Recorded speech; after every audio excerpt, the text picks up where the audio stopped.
कूओ सफा करबा हेला काल चलीगला दुई युवकों जीवन।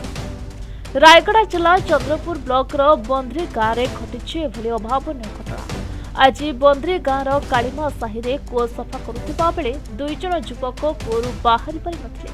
कूओ भितर मोटर पंप लगाइबा पई ओह्लाइथिले। सेठारे सेमाने अणनिश्वासी होइजिबा फଳରେ दुई जनक जीवन चली जाइछे। तेरे घटनास्थल में अग्निशम विभाग कर्मचारी माने पहुंची चंद्रपुर गोष्ठी स्वास्थ्य केन्द्र को नहीं बेले सेठारे डाक्टर तांको मृत घोषणा करछथि, जहाँकि गाँव में दुखर लहरी खेलाई दैछे। तेरे मृत होइतिबा युवक जनक हेउछन्ति तेते टांगारांगा, बयस 25 वर्ष एवं चितरंजन टांगारांगा, जहाँको बयस 30 वर्ष बोली जଣାपड़िछि। आउ एबे एहाको नेई अंचल में शोकर छाया खेली जाइछे। रायगड़ारू प्रदीप दलाईଙ୍କ रिपोर्ट, प्रतिदिन टीवी।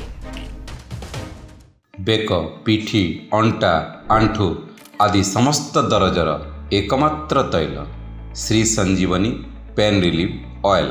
श्री संजीवनी लगैले जमा बिंदीवनी। श्री संजीवनी पेन रिलीफ ऑयल हर दर्द को समझे, रखे सबका ख्याल।